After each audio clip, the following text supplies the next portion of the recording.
سەرەتا لە ئیغریقیەکانەوە دەست پێ یەکەین. حەزارەتی ئیغریقی حەزارەتێکی کۆنە کە حەزارەتی یۆنانی کۆنە، واضحە لەلاتان، کە یۆنانیەکان لە کۆنا خاوەنی شارستانیەت بوون، خاوەنی فەیلسوف بوون کە فەیلسوفیش لای ئەوان حەکیم بووە. بزانین ئەم حەزارەتە کە بە حسابی خۆیان پڕ بووە لە حەکیم، ئافرەت دەوری چی بووە لە ناویانەوە چۆن تەماشایان کردووە. طبعا ئیغریقیەکان ئافرەت زۆر کەم بوو لەلایەن، زۆر سووک بوو لەلایەن، بە شێوەیە گەیانوت ئافرەت پیسە و شەیطانیش دروستی کردووە، بە شێوەیە کە یانوت ئافرەت پیسە و شەیطانیش دروستی کردووە، بۆیە زۆر بە چاوێکی سووک تەماشایانە کرد.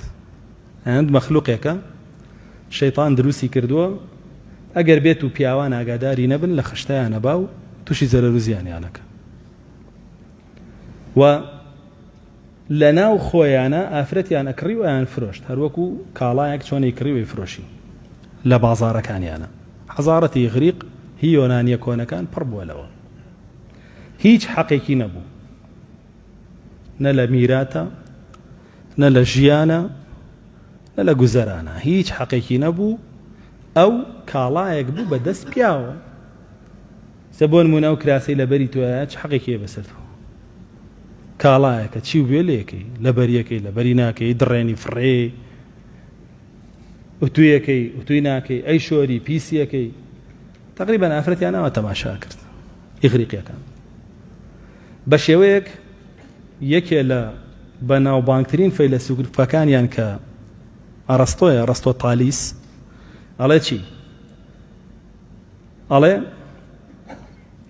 إن المرأة رجل غير كامل. أما لقصة الحضارة يال ديوران تناويتي على جن بياوكا بلام نقصانا،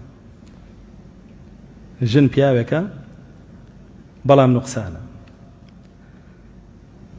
أفرمي الطبيعة دروسي كردوه ولي قراو شنو أن باوريان بوني كأخوا خالقة، وأن باوريان وابوك طبيعي إنسان دروسك سروج دروسيك على السروج دروسي كردوه ولي قراو.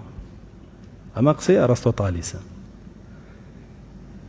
لی گەڕاوە وەکو چۆن پەیژەیەک دروستەکەی ئافرەتی لە پلەی خواری خوارەوە داناوە، یعنی هیچ سوودێکی نییە. سە پەیژەیەک کە تۆ بتەوێت سەرکەوی بەسەریا پلەی خواری خوارەوەی هەبێ هیچ دەورێ بینێ نایبینێ، چونکە پلەی دووەم قاچە هەرەی گاتێەوە توانی سەرکەوی. یعنی لایەوان ئافرەت بۆ ئینسان بۆ پیاو یا بۆ کۆمەڵگا ئەوەندە گرنگە کە پلەی خوارەوەی پەیژە چەندێک گرنگە بۆ پەیژەیەک. پاشان ئەیوێت ژن ئەبێ بێ بە عەبد بۆ پیاوە، بۆی نییە لە عەبدایەتی زیاتر هیچ شتێکی کە بکە، یعنی بێ پیاو بپەرستێ.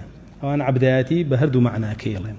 ئەبێ پیاوی لا پیرۆز بێ وە خزمەتکاریشی بێ. ئاخر عەبدایەتی هەیە هەر خزمەتکاریە، لەگەڵ یاتوانی عەبدی خوابی وایە نە، بەڵام عەبدایەتی هەیە نا، بۆ نییە عەبدی خواش بێ، عەبدی پیاوەکە بی. وایوت و ئەبێ معاملەی پیاو لەگەڵ ژنا وەکو چی بێ؟ وەکو بەردەستێکی خۆی کە کاری پێەکە. بۆ نمونە چەکوشێک کە تۆ شتێکی پێ دروستەکەی ئەبێ دەوریەوە بینێت تۆ شتانی کە پێویستە بەوی بکەی. ئیتر پێداویستی جنسی یا پێداویستێکی هەرچێکی کە هەیە. و ئەیوو ئێمە یۆنانی چۆن سەیری بەربەریەکانەکەین؟ بەربەریەکان کێن لەلایەن ئەو ئەوروپیانە بوون کە پێیان ئەوترێ قەرەجی ئەوروپا. قەرەجی ئەوروپا زان چ وڵاتێکە؟ بولغاریا و نەمسا و ئەمانە زۆربەی پێیان ئەوترێ وڵاتە قەرەجەکانی ئەوروپا. ئەم وڵاتانە وەی چوو بێزانێ ئەوسا یۆنان ئەوانیان بە بەربەریە زانی، خۆیانیان بە ئەوروپی ئەسڵە زانی. جا بەربەریەکانیان کردبووە کۆیلە، زۆر بە سووکیش سەیریانەکردن پلێ لە خواری ئینسانەوە. ئەیانوت ئافرەتانیش لای ئێمە وەکو بەربەریەکان وان بۆ یۆنانیەکان، یعنی ئافرەتێکی یۆنانی بۆ پیاوێکی یۆنانی وەکو بەربەریەک وایە بۆ یۆنانیەک. ئەمەندە سووک و چروکە لەلایەن. پاشان ئەیوت بێگومان پیاو بە چەندین پلە بەرزترە لە ئافرەت لە هەموو ڕوویەکەوە. ئەمە قسەوە ئەمە فەیلسوفیانە حەکیمیانە. ئەنجا بێت جاهیلەکەیان چی وت بێ بە ئافرەت، نەزانەکەیان چی وت بێ بە ئافرەت. سقراط لەبارەی ئافرەت ئەویش قسەی خۆی هەیە کاڵێ ئەفەرمێ هەبوونی ئافرەت لە دنیاە ئەمە نەسی قسەکەی خۆیەتی سەرچاوەیەکی زۆر گەورەیە بۆ هەموو قەیرانەکانی جیهان. ئەو قسەی سقراطە. بوونی ئافرەت سەرچاوی هەموو قەیرانەکانی جیهانە. هەرچی کێشە و مەشاکیلی جیهانە هەمووی لەبەر ئافرەتە. هەمووی سەرچاوەکەی ئافرەتە. وایوت ئافرەت وەکو دارێک وایە کە ژەهرەگرێ. کێ وایوت؟ فەیلسوفەکەی غەرب لە سقراتە. ئافرەت وەکو دارێک وایە تەنها ژەهرەگرێ، هەندێک تەیروتیور لێ نیشنەوە، یعنی پیاویە کرد بە تەیروتیورەکان، ئەو ڕەنگەکەی جوانە پێڵە خەڵەتێن لێ خۆن و یانکوژن. ئەوە نمونەی سقراتە بۆ ئافرەت لە لای غریقیەکان کە ئەو فەیلسوفە گەورەکەیان. ئارەستۆ ئەڵێ سروشت کە ئافرەتی دروست کرد عەقڵی پێ نەیە. ئەو قسەیەوە هیچ عەقڵێکی پێ نەیە.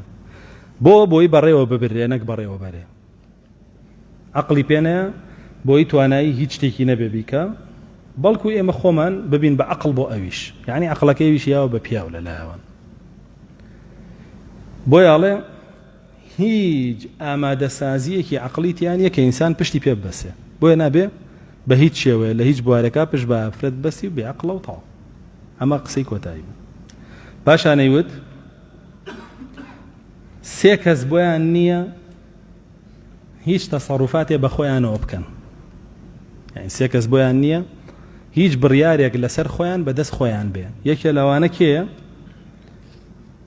یەکەمیانەیوت کۆیلەیەکە کە خاوەنی هەبێ، هیچ ئیرادەیەکی نییە و هیچ مەبەستێکی نییە بەدەست پیاوە. ئەگەر کۆیلەکە پیاویش بێ بەس کۆیلەی پیاوەکە.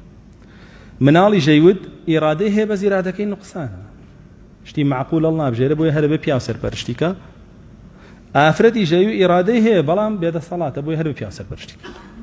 ئەم فەلسەفەکانی ئەوان و فەیلسوفەکانی ئیغریقە لەبارەی ئافرەتەوە. جای ترە مەسەرەکانیان بوون وایان وتووە ناچمە سەر جاهیلەکانیان و ئەوانی تریان.